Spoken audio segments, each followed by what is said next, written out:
There's a certain rhythm to country life, the kind that doesn't need explaining to those who've lived it.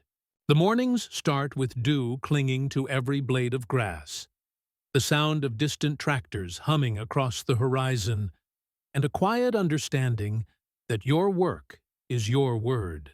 I had lived that rhythm my whole life, on a stretch of land passed down from my grandfather. 50 acres of steady corn, hard-earned and honestly kept.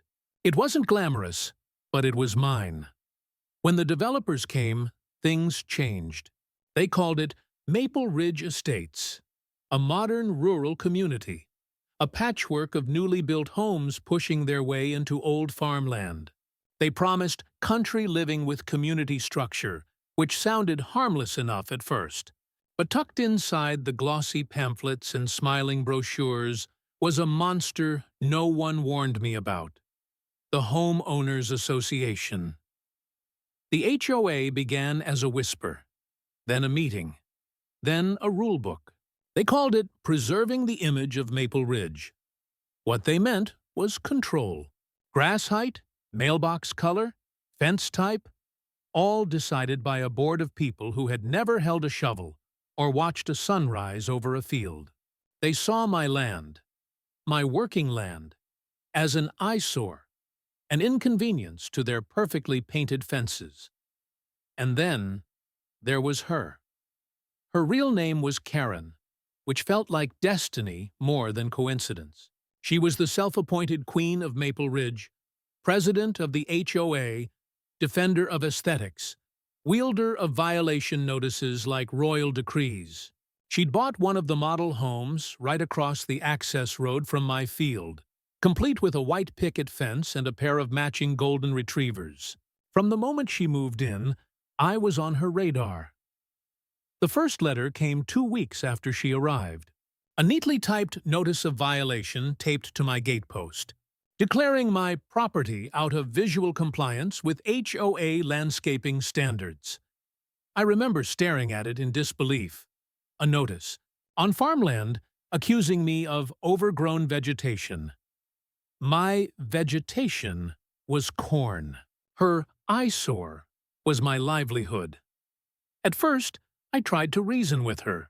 I explained that my land wasn't technically part of Maple Ridge, that it had been in my family for decades before a single one of their vinyl-sided houses existed. But reason wasn't something Karen specialized in. She didn't want understanding. She wanted obedience.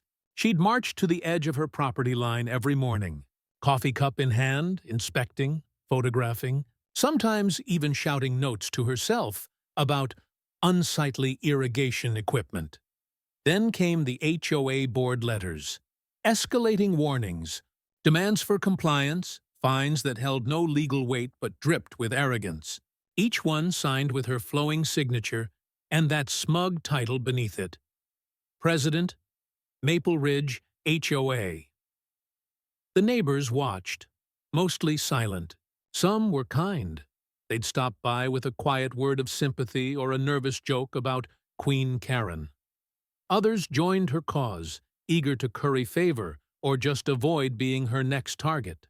The divide grew like a crack in pavement, small at first, but deepening with every step she took.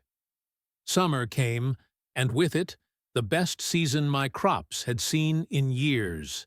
Perfect rain, good soil, clean growth. The stalks rose high, green and gold, the kind of yield that makes a farmer's chest swell with pride.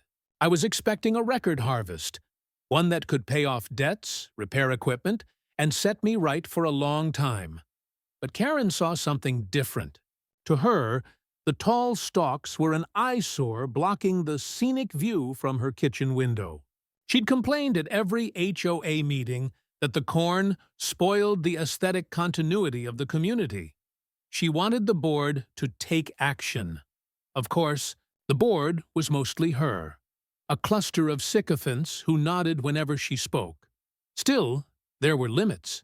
Even her power couldn't touch my land legally. It drove her mad, that patch of green defiance just beyond her reach. That's when she started escalating. It began with small things: A gate mysteriously left open, a sign knocked over, a row of young shoots trampled near the edge of the field. Then one morning, I found one of my irrigation hoses sliced clean through, the knife marks still fresh. I reported it to the county sheriff, but without proof, there wasn't much they could do. I knew who was behind it. Everyone did. But knowing and proving are two different beasts. By late August, tensions had turned into open hostility. Karen called the county to complain about agricultural noise. She filed reports about chemical odors from my fertilizer, claimed the equipment disturbed the peace. Every complaint went nowhere, but the effort showed just how far she was willing to go. I kept my head down. Harvest was near. The corn was tall, golden, ready, every stalk heavy with the promise of a good year. I could almost feel the relief waiting at the end of it all. Just a few more weeks. Then came that night. It was early September, a humid Friday evening. I'd gone into town for supplies, an hour away. The sky was thick with low clouds when I left, the kind that hold the heat and keep the air restless. By the time I returned, I saw the glow from miles away, an orange pulse on the horizon that shouldn't have been there. My heart sank before I even reached the turnoff. I knew that light. I knew that color. When I pulled up, my cornfield was ablaze. Flames licked across acres, whipping upward like red ribbons. The air stank of burning husks and smoke so thick it clawed at your lungs. The fire department was already there. Trucks lined up along the access road, their hoses hissing futilely against the inferno.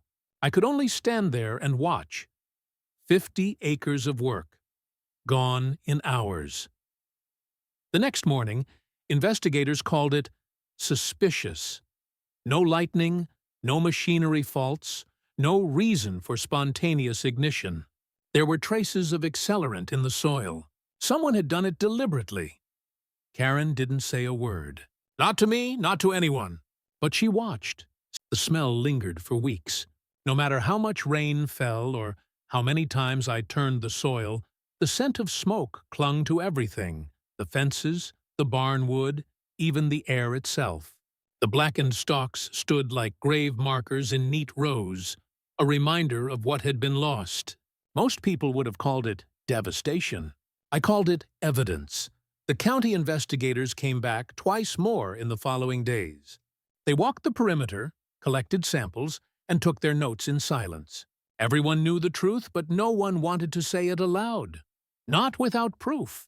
The fire had been deliberate, and all fingers, quietly and cautiously, pointed toward one house in particular. But in a small community like Maple Ridge, gossip was its own kind of wildfire. Karen's house sat pristine across from the charred field, her white fence gleaming against the black backdrop like a taunt. She went about her days the same as before, walking her dogs, pruning her roses, waving to neighbors who no longer waved back. The shift was subtle but certain. Where once her presence had commanded fear, now it drew suspicion. Every set of eyes followed her. Every whisper carried her name. Meanwhile, I stayed quiet. I had no interest in shouting accusations. I had something better. Paperwork. My grandfather's old safe had always been more valuable than it looked. Inside were decades of carefully kept records, crop histories, deeds, and the insurance policy that was now about to change everything. The adjuster, a patient man with the look of someone who'd seen every kind of disaster, finished his report the week after the fire. He didn't need convincing. The damage was total. The policy, active and comprehensive, covered every acre, every loss. When he handed me the paperwork confirming the payout, I felt a strange mix of grief and vindication. My livelihood had gone up in smoke, but my security had been waiting in the fine print all along. $2 million. Enough to rebuild, to expand, to start fresh, and, most importantly, to do it on my terms. When word got out, the tone of the neighborhood shifted overnight. People who once crossed the street to avoid me now smiled in passing. Cars slowed down when driving by. Windows rolled halfway as though trying to catch a glimpse of what I might do next. Rumors flew faster than the embers ever had. Some said the insurance company was suing the HOA. Others claimed I'd planned the whole thing. Karen's version of events changed depending on who she was talking to. In every retelling, she was the victim, the misunderstood neighbor unfairly blamed for a tragic accident. But the problem with lies is that they don't grow roots. They wither under scrutiny, and scrutiny was exactly what was coming. The investigators' final report came back a few weeks later. Arson confirmed. Chemical accelerants, human-placed. They couldn't name the culprit outright, but their findings were clear enough to stir the sheriff's office into motion. Rumor had it that a few of Karen's board members had been called in for questioning. Someone had seen a vehicle matching hers near the field that night, headlights off, parked just long enough for suspicion to take shape. Karen's reign of control began to wobble.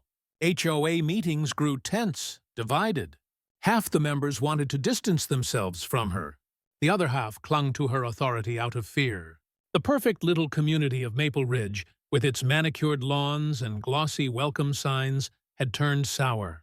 The illusion of order was cracking. I kept to my land, or what was left of it. I spent the days turning over the charred soil, planning what would come next. I met with developers, insurance agents, even an environmental consultant who specialized in soil recovery. Everyone had opinions, and everyone had offers. But I had something better than all of them: time and leverage. The payout cleared in early November. A single transfer, almost surreal in its simplicity. Numbers on a screen representing years of sweat and loss. I stared at it longer than I'd care to admit. It wasn't joy I felt. It was a quiet, heavy satisfaction. Not because of the money itself, but because of what it symbolized. Karen had tried to destroy what I built. Instead, she had unknowingly financed my future. The first thing I did was buy back the adjacent plot. A stretch of land that had once belonged to my grandfather's friend, but had been sold to the developer during the Maple Ridge expansion. It sat right behind Karen's property, separated by a narrow line of trees and a small creek. The HOA had wanted to turn it into a community garden. Now it was mine again. While they held meetings and argued about bylaws, I began preparing the ground. Construction crews rolled in before winter, their engines rumbling through the cold mornings. Fences came down, survey stakes went up, trucks full of materials arrived, and soon the landscape of Maple Ridge was filled with noise and motion, the very things Karen had fought so hard to silence. From her window, she could see everything: the heavy machinery, the crews, the slow reclaiming of the land she'd tried to erase. She sent letters, of course, complaints about unauthorized activity, disruption to community tranquility, and environmental concerns. Each one went unanswered. My land was outside her jurisdiction. She could watch, but she couldn't touch. By December, the soil tests confirmed what I'd hoped. With proper rotation and treatment, the burned ground would recover faster than expected. I could replant by spring. But I had a different idea in mind.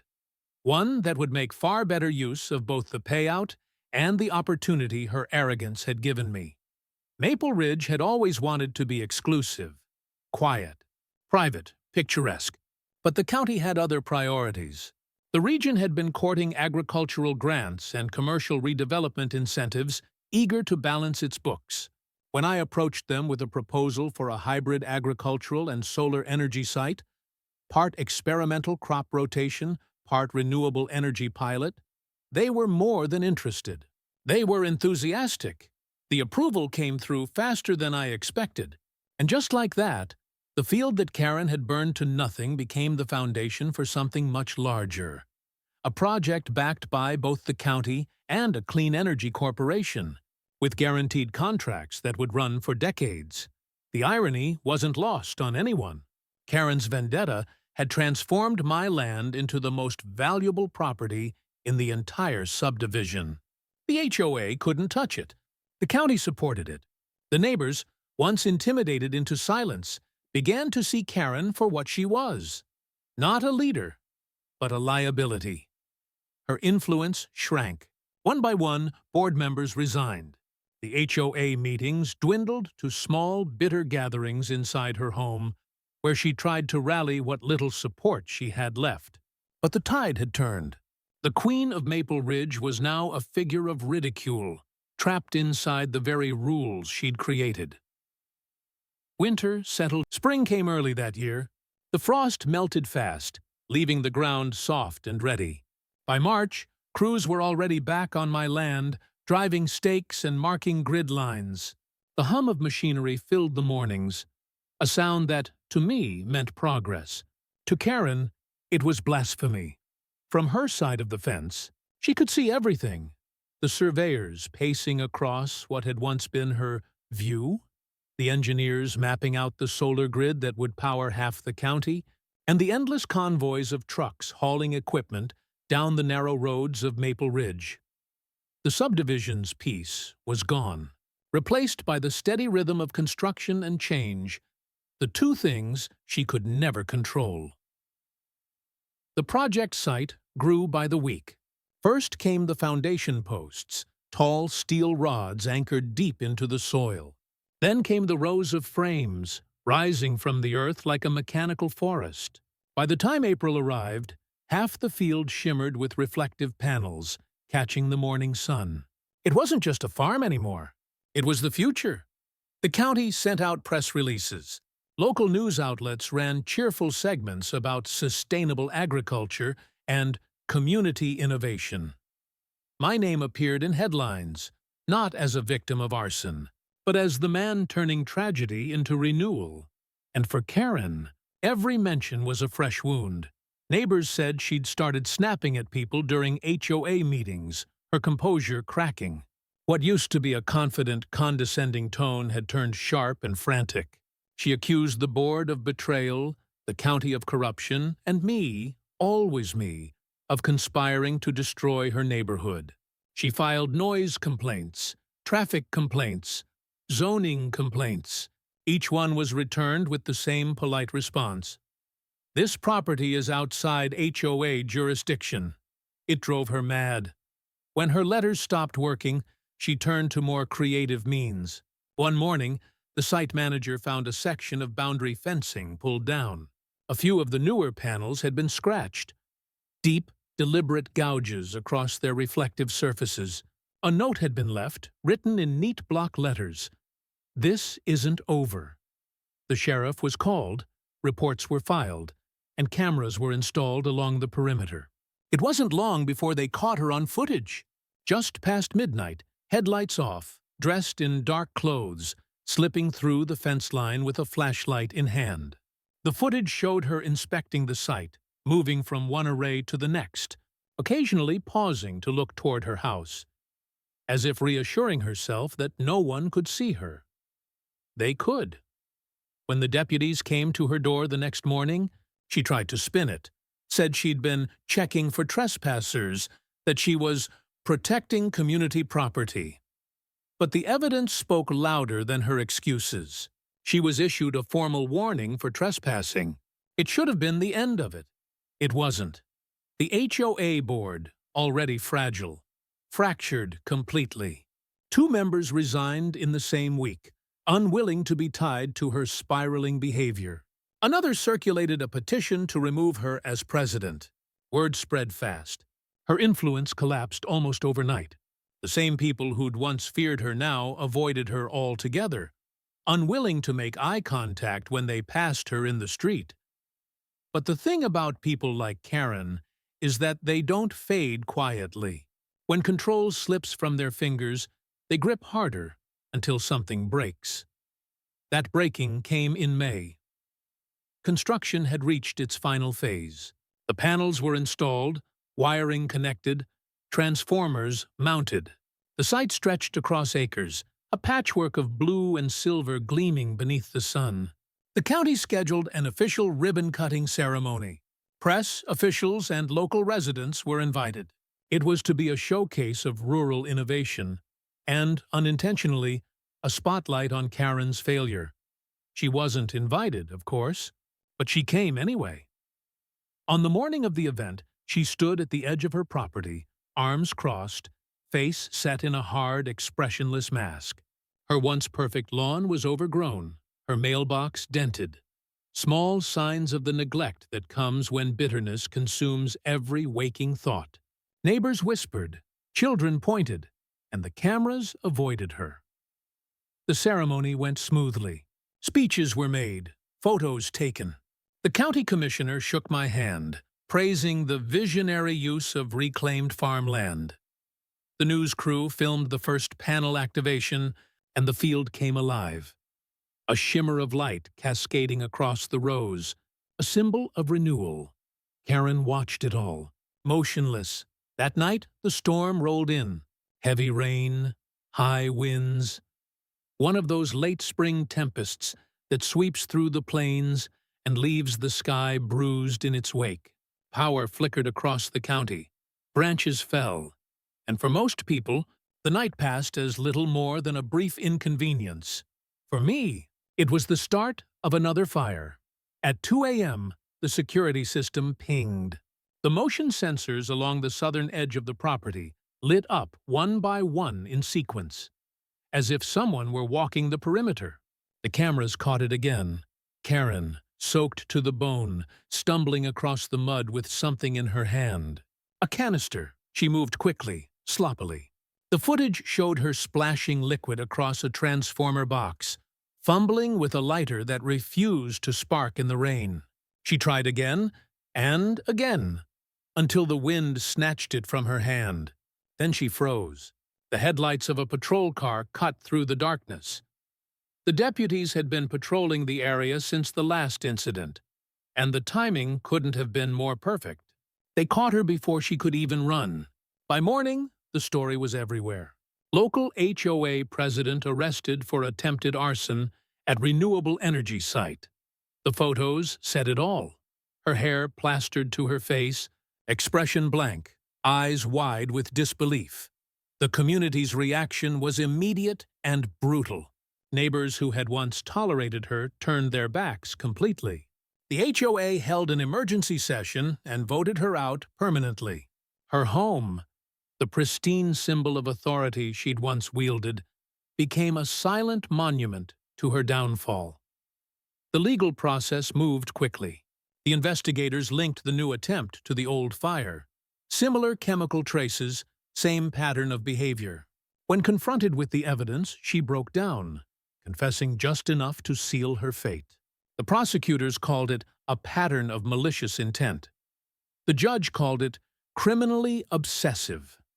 By summer, she was gone, sentenced to years in state prison, her name now synonymous with the very chaos she'd tried to control. And Maple Ridge? It changed. Without her shadow looming over every mailbox and fence, the place began to breathe again. The HOA, stripped of its tyrant, relaxed its grip. Neighbors started talking to each other like people again, not rule enforcers. The lawns weren't all perfect anymore, but somehow that made the place feel more human. As for me, the solar site thrived. Time has a way of softening the edges of even the sharpest memories, but the months that followed Karen's arrest felt strangely vivid, as if the air itself carried the remnants of everything she'd stirred up. The chaos had finally ended, but the silence it left behind was heavy, like the pause after a storm when you're still waiting for the next crack of thunder that never comes. Maple Ridge changed almost overnight. The subdivision that had once felt like a curated dollhouse community, each lawn trimmed to perfection, each fence painted the same pale white, started to loosen up. Without Karen's presence, people realized how suffocating it had all been. The rule books that once dictated mailbox color and acceptable flower types began gathering dust in kitchen drawers. The HOA, stripped of its dictator, became more suggestion than authority. It was subtle at first, A neighbor painted their shutters blue instead of beige. Another installed a rustic wooden fence, the kind Karen had once called an eyesore. By summer's end, Maple Ridge looked less like a model home brochure and more like an actual neighborhood, a place where people lived instead of performed. Some even came by the solar field to help. They'd bring coffee for the crews or stop to ask questions about how the system worked. A few of them even apologized, not for what they'd done directly, but for the silence they'd kept when Karen had ruled the neighborhood. It wasn't guilt they carried so much as the realization of how easily control had disguised itself as order. The county's partnership with the renewable energy company deepened. The site became a small local landmark, the kind of place teachers brought students for clean energy days and news crews filmed for sustainability segments. My name was mentioned often, though I tried not to let that attention mean too much. Fame, even the small-town kind, is a fickle thing. Still, the success drew attention from beyond our little county line. Developers, investors, even environmental organizations started reaching out. They saw potential, not just in the land, but in the story. A burned field reborn as a symbol of progress. It was the kind of narrative people wanted to believe in, and maybe I did too. I took some of the insurance payout, what was left after rebuilding, and invested in a second site, this time on the far side of the county, where old farmland had been sitting unused for years. The project would take time, but I didn't mind. For the first time in a long while, my work felt like it was building something lasting, something clean, but Maple Ridge couldn't quite escape its past. Even with Karen gone, her name hung over the place like smoke that refused to clear. The county clerk's office received dozens of requests for public access to her court case. The news articles were still online, her mugshot, the footage of her car being towed away, the endless speculation in comment sections. People slowed down when driving past her house, whispering about whether it would sell, whether anyone would ever live there again. For months, it didn't. The HOA tried to auction it quietly, but word spread fast. No one wanted to live in the house that had become the symbol of everything wrong with Maple Ridge. The yard grew wild, vines curling around the porch railings, paint peeling from the shutters she'd once polished weekly. The white picket fence, her pride and weapon, turned gray with weather and neglect. Eventually, the bank foreclosed. It sat empty, a hollow shell at the edge of the solar field. At night, when the panels caught the last of the fading light, the reflection sometimes stretched across her property like a pale glow. A reminder, faint but constant, of what she'd tried to destroy and what had risen in its place. Some nights, I would walk the boundary lines, the hum of the transformers low and steady in the dark. The land felt different now. Not just mine, but alive in a new way. There was something poetic in it, though I never said that aloud. To me, it wasn't revenge anymore. It was reclamation. The fire had taken my harvest, but it had also burned away everything false. The fear, the pretense, the small-town tyranny that hid behind polite smiles. Word came quietly one day, months later, that Karen had been transferred to a different facility. Minimum security, out of state. The news didn't stir much conversation. People had moved on, and she was a name best left in the past. But I couldn't help wondering if she ever thought about what she'd lost. The home, the power, the illusion of control. I wondered if she regretted it, or if she still believed she'd been right. The irony, though, was impossible to ignore. The same solar grid she had tried to destroy now provided discounted electricity to every home in Maple Ridge, hers included, technically. The HOA that once fought my farm now collected part of its funding from community grants tied to the energy project. Even the county credited her infamous actions as the catalyst that brought the renewable initiative into focus. In a way, she'd become the villain that made progress possible. By autumn, the second site was underway. I visited the new property often, rolling fields that would soon hold their own rows of panels, connected to the grid through the same system Maple Ridge had inspired. The work was harder now, more paperwork, more oversight. But it felt right. The soil turned clean under the machinery, and I could almost smell the faint memory of corn beneath the earth. Sometimes I missed it. The simplicity of farming, the rhythm of growth and harvest. But I'd come to realize that creation isn't tied to a single form. A man can grow crops or power. Either way, he's feeding something. Maple Ridge kept evolving. The HOA eventually rebranded itself as a community association, dropping most of the strict bylaws in favor of flexible guidelines. The board meetings became less about fines and more about neighborly cooperation. They even planted a small community garden in the same spot where Karen once wanted to ban unapproved vegetables. It was poetic, in a quiet, satisfying way. Every now and then, a reporter would reach out, hoping to revisit the story. They wanted quotes, reflections, maybe even a book deal. I always declined. The story, to me, wasn't about scandal or revenge. It was about what comes after, about resilience. Still, people talked. Online, my story lived its own life, retold and exaggerated, each version a little different. Some said I'd planned everything from the start. Others called me a symbol of karma. I let them talk. People need their stories to make sense of things. In the end, Maple Ridge became a case study in how destruction can rebuild a community, how one person's obsession can spark a collective awakening. The neighbors learned to live without fear.